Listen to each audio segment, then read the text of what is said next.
காணொலியாக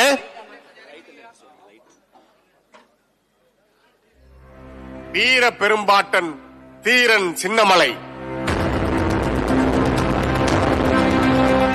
திருப்பூர் மாவட்டம் காங்கயம் வட்டம் சென்னிமலைக்கு அருகிலுள்ள மேலப்பாளையம் எனும் ஊரில் ரத்தின சர்க்கரை மன்றாடியார் பெரியாத்தா இணையருக்கு குழந்தைசாமி, தீர்த்தகிரி, தம்பி, கிளேதார், குட்டிச்சாமி எனும் 5 ஆண் மக்களும் ஒரு பெண் மகளும் பிறந்தனர். அந்த 5 குழந்தைகளில் இரண்டாவது மகனாக கிபி 1756 ஆண்டு ஏப்ரல் 17 நாள் பிறந்தார் தீரன் சின்னமலை என்று அழைக்கப்பட்ட தீர்த்தகிரி சர்க்கரை உத்தமகாமிந்த மன்றாடியார். சிலம்பாட்டம், கட்டுத்தடி, தடிவரிசை, மல்யுத்தம், வில்வித்தை, வாழ்வீச்சு என அத்தனை வீர விளையாட்டுகளிலும் தனித்துவம் பெற்றிருந்த நமது வீர பெரும்பாட்டன் தீர்த்தகிரி சர்க்கரை உத்தமகாமிந்த மன்றாடியார் தனது இளம் வயதில் கொங்கு நாட்டின் வரிகள் அனைத்தும் மைசூர் அரசுக்கு செல்வதை பொறுத்துக் கொள்ள முடியாமல் கடும் சினம் கொண்டார். ஒரு நாள் வழியில் ஒரு தண்டல்காரன் வரிப்பணத்துடன் குதிரை மீது செல்வதை பார்த்து சின்னமலை அவனை விசாரித்தார். அவன் மைசூர் மன்னருக்கு வரிப்பணம் கொண்டு போவதாக கூறினான். நம் நாட்டு வரிப்பணத்தை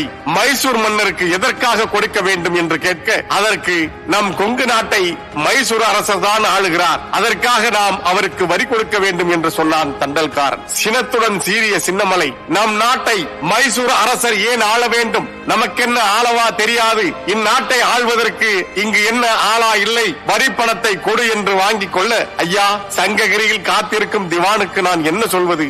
எங்கள் ஊராளி சும்மா இருப்பாரா என்று தன் நிலைமையை சொல்ல, நம் நாட்டு வரிப்பணம் அயலாருக்கு போகக்கூடாது. பாடுபடுவது ஒருவர், பயன்பெறுவது மற்றொருவரா? வரிப்பணத்தை சென்னிமலைக்கும் சிவன்மலைக்கும் நடுவில் ஒரு சின்ன மலை பறித்து விட்டதாக போய் உன் மன்னர் ஹைதர் அலியிடம் சொல் என்று எச்சரித்து அனுப்பினார். அந்த வரிப்பணத்தை தமது ஊரில் இருந்த ஏழைகளுக்கு பிரித்து கொடுத்தார். அன்றிலிருந்து அனைவராலும் தீரன் சின்னமலை என்று அழைக்கப்பட்டார் நமது வீர பெரும்பாட்டன்.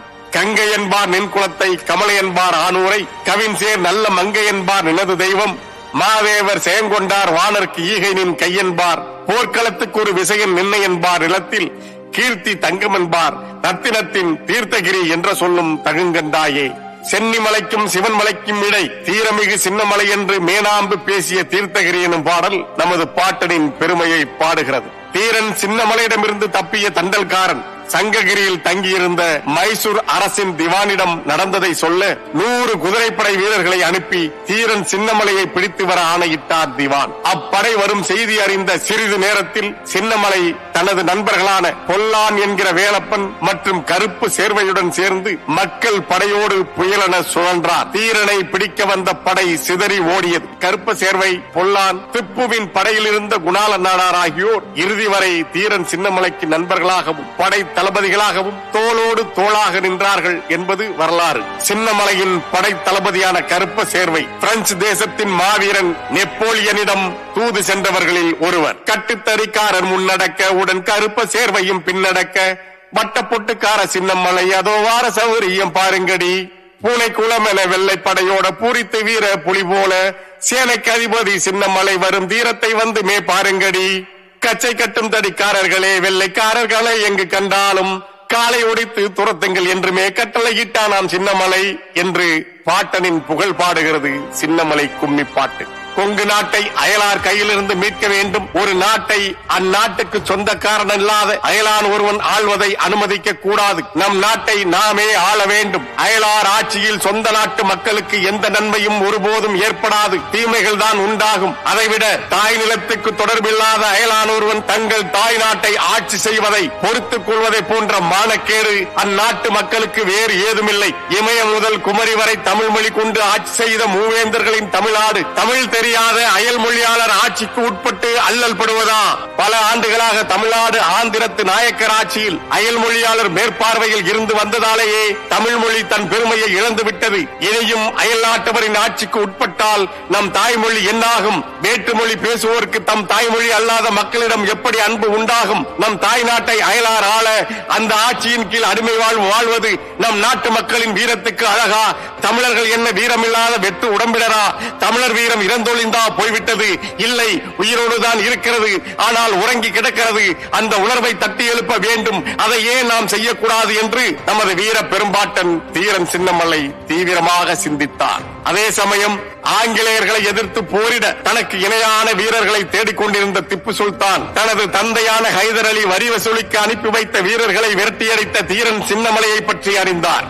சின்னமலையே தனக்கு தகுந்த வீரர் என எண்ணி ஓரணியில் திரள்வதற்காக அழைப்போலை அனுப்பினார். வெள்ளையர் எதிர்ப்பு மனநிலை கொண்டிருந்த தீரன் சின்னமலையும் அதற்கு உடனடியாக இசைவு தந்தார். வெள்ளையர் பகை விரட்ட விடுதலை வேட்கை கொண்ட ஆயிரம் வீரர்களை சாதி சமயம் பாராது திரட்டினார் தீரன் சின்னமலை. விடுதலை உணர்வுடன் திரண்டவர்களுக்கு கடுமையான போர் பயிற்சிகள் அளித்தார். இந்த கொங்கு படை திப்பு சுல்தானின் படையில் அணிவகுக்க மைசூருக்கு சென்றது. அங்குதான் குணாளன் நாடாரின் நட்பு தீரன் சின்னமலைக்கு கிடைத்தது. சுதந்திரம், சமத்துவம், சகோதரத்துவம் எனும் கொள்கையும் பிரிட்டிஷ் காலனி ஆதிக்கத்தை எதிர்த்து நின்ற பிரெஞ்சு படையும் திப்பு சுல்தானின் படையில் இருந்தன. தீரன் சின்னமலையின் கொங்கு படை அவர்களிடமிருந்து நுட்பமான போர் பயிற்சிகள் பலவும் கற்றது. திப்புவின் நெருங்கிய நண்பரானார் தீரன் சின்னமலை. திப்பு சுல்தானுக்கும் ஆங்கிலேயருக்கும் இடையே 4ஆம் கட்ட மைசூர் போர் கிபி 1799 ஆண்டு தொடங்கியது. வெள்ளையர் படை 40,000 வீரர்களுடன் மோத தன் உற்ற நண்பன் திப்புவிற்காக களமிறங்கினார் தீரன் சின்னமலை. மழவள்ளி என்னும் இடத்தில் சிறிய படையை கொண்டு போர் புரிந்து வெள்ளையர் படையை வீழ்த்தினார் தீரன் சின்னமலை. திப்பு சுல்தானுக்கும் தீரன் சின்னமலைக்குமான நட்பு கிபி 1792 தொடங்கி திப்பு மரணித்த கிபி 1799 வரை தொடர்ந்தது. திப்புவின் படை தளபதிகளான பூர்ணையர், மீர்காசிம் போன்ற துரோகிகளின் துணையுடன் நயவஞ்சகமாக திப்புவை வீழ்த்திய வெள்ளையர்களின் மீது தீரன் சின்னமலை கடும் கோபம் கொண்டார். திப்பு சுல்தானை கொன்றவர்களை பழிவாங்க பெரும் படையுடன் தயாராக வேண்டும் என்ற உறுதியோடு மைசூரில் இருந்து புறப்பட்டார். வெள்ளையர்கள் தீரன் சின்னமலை மீது ஆத்திரம் கொண்டு போர் புரிய தயாராயினர். ஆங்கிலேய படையின் நகர்வை கண்காணித்து தனக்கு சொல்வதற்கு தனக்கு நம்பிக்கையான ஒருவர் அவர்களிடம் உளவாளியாக பணியாற்ற வேண்டும் என எண்ணி தனது நண்பனான பொல்லானை தேர்ந்தெடுத்தார் தீரன் சின்னமலை. ஆங்கிலேயர் படையில் ஆயுதங்கள் சரி செய்யும் பணியாளராக பொல்லான் சேர்ந்தார். கிபி 1801 ஆண்டு பவானியில் நடைபெற்ற காவிரி கரையோர போர், கிபி 1802 ஆண்டு நடைபெற்ற சென்னிமலை போர், கிபி 1803 ஆண்டு நடைபெற்ற அரச்சலூர் போர் ஆகிய 3 போர்களிலும் ஆங்கிலேயரை எதிர்த்து தீரன் சின்னமலை மாபெரும் வெற்றி பெற்றதற்கு மிக முக்கிய காரணமாக இருந்தவர் தளபதி பொல்லான் அவர்கள். பொல்லான் ஒற்றனாக ஆங்கில படைக்குள் ஊடுருவி ஆங்கிலேயர்களின் போர் நகர்வுகளை, போர் தந்திரங்களை, படை அளவுகளை தெரிவித்தபடியால் தீரன் சின்னமலை எளிதாக வெற்றி பெற்றார். சிதறி கிடந்த பல்வேறு சமூகங்களை சேர்ந்த ஏறக்குறைய 20க்கும் மேற்பட்ட பாளையங்களை இணைத்த தீரன் சின்னமலை பாளையக்காரர்களுக்கு வெள்ளை ஆதிக்கத்துக்கு எதிரான விடுதலை சிந்தனையை, உரிமை உணர்வை ஊட்டினார். வெள்ளையர் எளிதில் நுழைய முடியாத வண்ணம் பூந்துரை நாட்டின் புகழ்மிக்க ஊரான ஓடா நிலையில் உறுதியான கோட்டையை கட்டினார். அங்கே பயிற்சி கூடங்களும், மக்களின் கருத்தறிய பெரிய வளாகங்களும், அறிஞர்களும் புலவர்களும் விவாதிக்க பேரவைகளும் அமைத்தார். மருதுபாண்டியர்கள் ஒருங்கிணைத்த கோவை புரட்சியின் கூட்டமைப்பில் தீரன் சின்னமலையும் ஒருவர். மைசூரில் இருந்து திப்பு சுல்தான், தூந்தா ஜீவா, சேது சீமையிலிருந்து முத்துராமலிங்க சேதுபதி, கொங்கு பகுதியிலிருந்து தீரன் சின்னமலை, திருப்பாச்சி கோபால நாயக்கர், கேரளாவின் மலபார் பகுதியிலிருந்து பழசி அரசர் என தென் தமிழ்நாட்டின் அனைத்து தளங்களிலும் இருந்து மருது சகோதரர்கள் உருவாக்கிய அந்த கூட்டமைப்பு வெள்ளையர்களை எதிர்க்க சாதி, மதம், இனம் கடந்து ஒன்று கூடியது. ஆங்கிலேயர் வசமிருந்த கோவை கோட்டையை கைப்பற்ற திரண்ட இந்த கூட்டமைப்பின் முயற்சி துரோகிகளாலும் படைகளுக்கு இடையே தொடர்பு கொள்வதில் ஏற்பட்ட பிழைகளினாலும் தோல்வியை தழுவியது. இப்புரட்சியில் புத்தே முகமது காசிம் உள்ளிட்ட 36 இஸ்லாமிய வீரர்கள் தங்கள் இன்னுயிரை ஈந்தனர். கோவை புரட்சி தோற்றாலும் தீரனின் புரட்சி ஓயவில்லை. இடையறாத போர்களுக்கு நடுவே பல கோயில்களுக்கு திருப்பணிகளும் செய்தார் தீரன் சின்னமலை அவர்கள். தீரன் சின்னமலையின் கோயில் கொடை பற்றிய கல்வெட்டுகள் சிவன்மலை, பட்டாளி, கவண்டம்பாளையம் ஆகிய ஊர்களில் உள்ளன. நமது பாட்டன் தீரன் சமூக ஒற்றுமையை முதன்மை நோக்கமாக கருதியதால் அவரது படையில் கவுண்டர், தேவர், வன்னியர், வேட்டுவர், நாயக்கர், நாடார், ஒடுக்கப்பட்டோர் மற்றும் இஸ்லாமியர் உள்பட பல சமூகத்தினரும் பங்கேற்றிருந்தனர். கருப்ப சேர்வை, குணாளன் நாடார், பொல்லான் எனும் வேலப்பன், ஓமலூர், சேமலை படையாச்சி,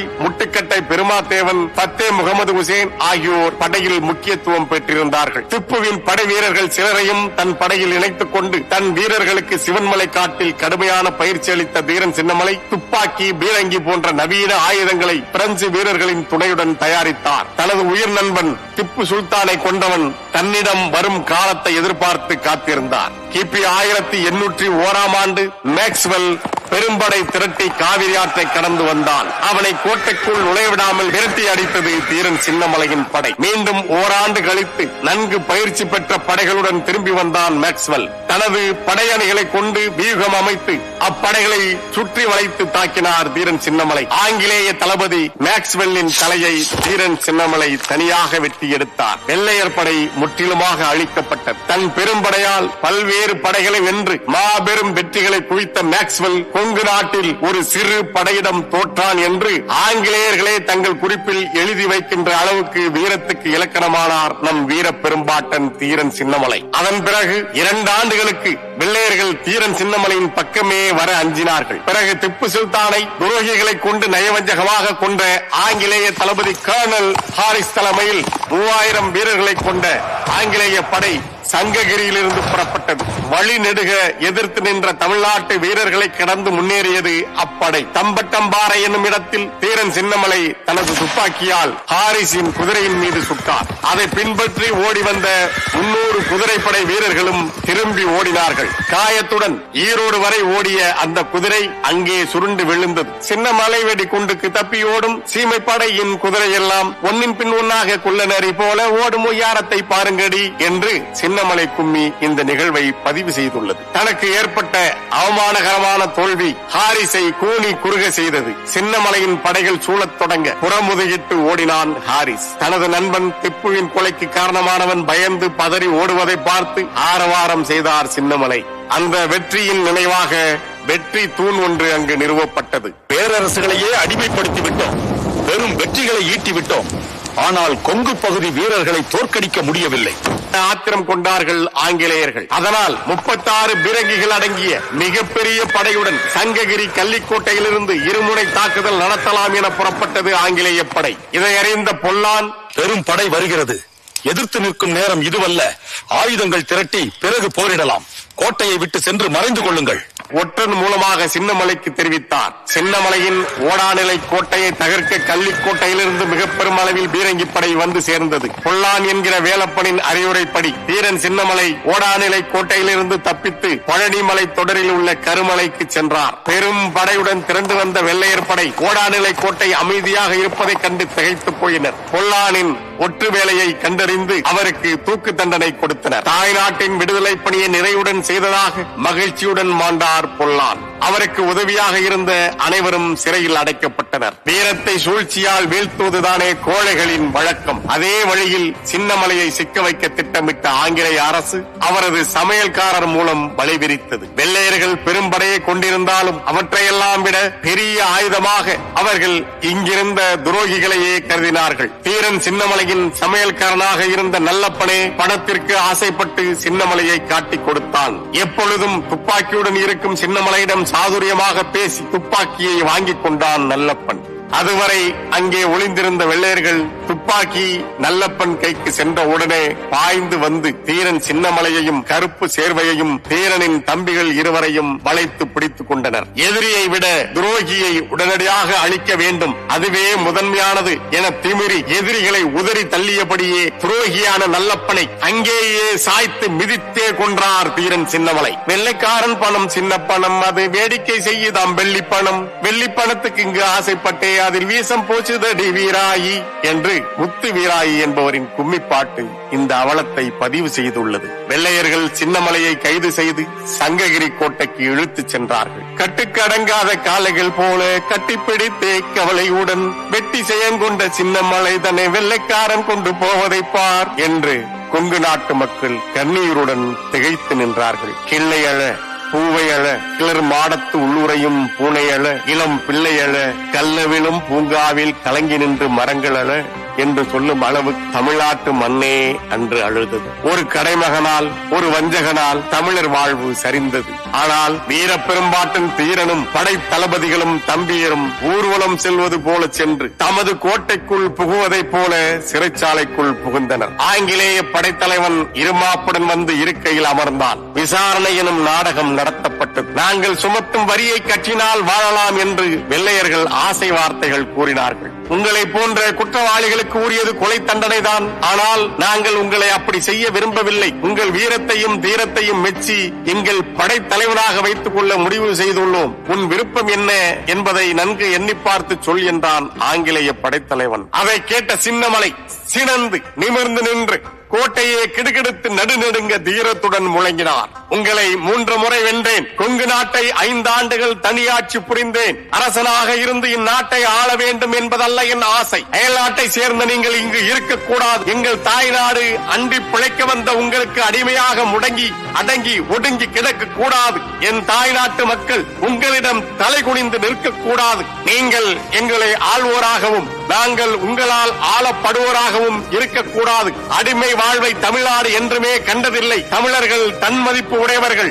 அவர்கள் மானமிழந்து மதிப்பிழந்து மாற்றாருக்கு அடங்கி வாழக்கூடாது. அயல் மொழியாளராகிய உங்களிடம் எம் தமிழ் மக்கள் தேனினும் இனிய செந்தமிழால் பேச முடியாமல் தயங்கி நிற்கக்கூடாது. உலகத்தின் முதன் மொழி, உலக மொழிகளுக்கெல்லாம் தாய்மொழி, உலகுக்கு எண்களும் எழுத்தும் கொடுத்த மொழி, இனிய எளிய இயல்பான எங்கள் தாய்மொழியாம் தமிழ் மொழி பிழைக்க வந்த உங்கள் மொழிக்கு அடிமையாக கூடாது. உங்கள் தாய்மொழி அரியணையில் அமர இவ்வளவென அறிய முடியாத காலமாய் அரசு வீட்டிலிருந்த எங்கள் தாய்மொழி அடிமை போல நின்று குற்றேவல் செய்யக்கூடாது. வீரத் தமிழன் அண்டி பிழைக்க வந்த அயல் நாட்டவருக்கு அடிமையானான் என்னும் பழிமொழி உண்டாக கூடாது என்பதுதான் என் ஆசை. அதற்காகத்தான் உங்களோடு போர் புரிந்தேன். நீங்கள் இங்கு எங்களை சுரண்டி பிழைக்க வந்தீர்கள். நாங்கள் உங்களை அன்போடு வரவேற்றோம். வாணிகம் செய்யும் உரிமையை வழங்கினோம். எங்கள் ஆதரவை கொடுத்தோம். அந்நிலையில் நீங்கள் அமைதியாக இந்நாட்டில் என்றென்றும் இருந்து இனிது வாழலாம். ஆனால் நீங்கள் எங்கள் நாட்டையும் எங்களையும் ஆள்வதற்கு ஆசை கொண்டீர்கள். பல்லாயிரக்கணக்கான ஆண்டுகளாய் தன்னரசுகளாய் வாழ்ந்து வந்த எங்களுக்கு நீங்கள் தலைவர்களாக இருக்க ஆசை கொண்டீர்கள். அதுவும் உங்கள் திறமையாலா இல்லை சூழ்ச்சியால்? எங்கள் நாட்டு மன்னர்களை ஒருவர் மேல் ஒருவர் பகை கொண்டு மோதவிட்டு ஒற்றுமையை குலைத்து பகைமையை உண்டாக்கி வளர்த்து அவர்களில் ஒருவருக்கு உதவி செய்வது போல் எங்கள் நாட்டை கொள்ளை கொள்ள துணிந்து விட்டீர்கள். நீங்கள் எதற்காக எங்கள் நாட்டு அரசர்களுக்கு உதவ வேண்டும்? எம் அரசர்கள் எங்களுக்கு கொடுமை செய்கிறார்கள். தாங்கள் வந்து அவர்களை விலக்கிவிட்டு எங்களுக்கு அரசர்களாக இருங்கள், எங்களை ஆளுங்கள் என்று இந்நாட்டு மக்கள் உங்களை வெற்றிலை பாக்கு வைத்து அழைத்தார்கள். இல்லையே, தமிழர் தனித்த வீரமுடையவர், சிறந்த போர்த்திறமுடையவர். போர் எனினும் அறப்போர் செய்வோம். பல பெரும் போர்கள் செய்து வெற்றி மாலை சூடியவர்கள் தமிழர்கள். ஆனால் உங்களைப் போல் சூழ்ச்சி செய்ய தெரியாதவர்கள். நீங்கள் கைகூலி கொடுத்து எங்கள் ஆளையே உளவாளி ஆக்கி வஞ்சனையாக எங்களை பிடித்தது போல தமிழரின் வீர வரலாற்றில் எப்போதாவது யாராவது செய்ததாக கேள்விப்பட்டதுண்டா, கேட்டதுண்டா? கோட்டைக்குள் கதவடைத்து இருப்போனையும் வெளியே வா, களம்பகத்து போர் புரியலாம் என்று அறைகூவி அழைப்பதுதான் தமிழரின் போர் முறை. படைக்கலம் ஏதுமின்றி ஆயுதங்கள் ஏதுமின்றி வெறும் கையோடு உணவு உண்ணுகிற வேளையில் திடீரென வந்து சிறைப்பிடிப்பதா போர் முறை? இதுவா வீரம்? 5 ஆண்டுகள் உங்களை அடக்கி ஆண்டேன். இப்போது நான் உங்களுக்கு அடிமையாக உங்களுக்கு படைத்தலைவனாக இருந்து பிறகு உங்களை இந்த நாட்டை விட்டு விரட்ட முடியுமா? ஒருபோதும் முடியாது. எங்கள் நாட்டின் பகைவர்கள் நீங்கள். உங்கள் காலை தொட்டு கும்பிட்டு எமது வயிறு வளர்க்க நாங்கள் என்ன மானம் கெட்டவர்களா? மானத்தின் பிறப்பிடம் தமிழ்நாடு. மானம் பெரிதா வாழ்வு பெரிதா எனில் வாழ்க்கைக்காக மானத்தை விற்கும் வழக்கம் தமிழர்களுக்கு இல்லை. உங்களுக்கு அடிமையாக இருக்க எங்களால் ஒருபோதும் முடியாது. அயல் நாட்டை சேர்ந்த உங்களை இந்த நாட்டை விட்டு அப்புறப்படுத்துவதற்காகத்தான் நான் உங்களோடு போர் புரிந்தேன். உங்களுக்கு நான் படைத்தலைவனா? இம்மண்ணுக்கு உரிமை உடைய நாங்கள் பிழைக்க வந்த கூட்டத்துக்கு வரியை கட்டி அடிமையாக வாழ்வதை விட எமக்கு மரணமே மேலானது என்று முழங்கினார் வீர பெரும்பாட்டன் தீரன் சின்னமலை. எந்த சங்ககிரியில் தனது முதல் வேட்டையை தொடங்கினாரோ அதே சங்ககிரியில் உள்ள மலைக்கோட்டையில் நமது வீர பெரும்பாட்டன் தீரன் சின்னமலை கிபி 1805ஆம் ஆண்டு ஆடி 18ஆம் நாள் வெள்ளையர்களால் தூக்கில் இடப்பட்டார். அவரோடு தீரன் சின்னமலையின் 2 தம்பிகளும் படைத்தலைவர்கள் கருப்ப சேர்வையும் குணாளன் நாடாரும் தூக்கிலிடப்பட்டார்கள். வீர வணக்கம், வீர வணக்கம். எங்கள் வீர பாட்டன் தீரனுக்கு வீர வணக்கம், வீர வணக்கம். எங்கள் பாட்டனின் வீரம் பட்டு போகாது. அவன் பரம்பரை பிள்ளைகள் எங்களை விட்டு போகாது. பாட்டனின் வீரம் பட்டு போகாது. பரம்பரை பிள்ளைகள் எங்களை விட்டு போகாது. எங்கள் சிந்தை முழுக்க சின்னமலை. நாங்கள் சினந்து எழுவோம் சிறுநரி கூட்டம் எந்த மூலை. சிந்தை முழுக்க சின்னமலை. சினந்து எழுவோம் சிறுநரி கூட்டம் எந்த மூலை. எங்கள் நாட்டை நாங்களே ஆள்வோம். அன்றவன் வைத்த வீர முழக்கம் அதுவே இன்றவன் பேர பிள்ளைகள் கொள்கை முழக்கம். எங்கள் நாட்டை நாங்களே ஆள்வோம் அன்றவன் வைத்த வீர முழக்கம். அதுவே இன்றவன் பேர பிள்ளைகள் கொள்கை முழக்கம். ஆண்ட பரம்பரை அடிமையாவதா, வீர தமிழினம் வீழ்ந்து போவதா, மாற்றான் முன்னே மண்டி இடுவதா, மான தமிழினம் மாண்டு போவதா, மாற்றான் முன்னே மண்டி இடுவதா, மான தமிழினம் மாண்டு போவதா, வீறு கொண்டு எழுவோம், வெற்றி கண்டு மகிழ்வோம். இலக்கு ஒன்றுதான் இனத்தின் விடுதலை, இனம் ஒன்றாவோம், இலக்கை வென்றாவோம். வீர வணக்கம், வீர வணக்கம், வீர பாட்டன் தீரனுக்கு வீர வணக்கம், வீர வணக்கம். நம் வீர பாட்டன் தீரன் மீது உறுதி ஏற்போம். அவன் நினைவை போற்றி கனவை நாம் வென்று முடிப்போம். நம் வீர பாட்டன் தீரன் மீது உறுதி ஏற்போம். அவன் நினைவை போற்றி கனவை நாம் வென்று முடிப்போம். வீர வணக்கம், வீர வணக்கம், வீர பாட்டன் தீரனுக்கு வீர வணக்கம், வீர வணக்கம். தமிழ் தாய் வாழ்க, தலைவர் பிரபாகரன் வாழ்க. நாம் தமிழர்.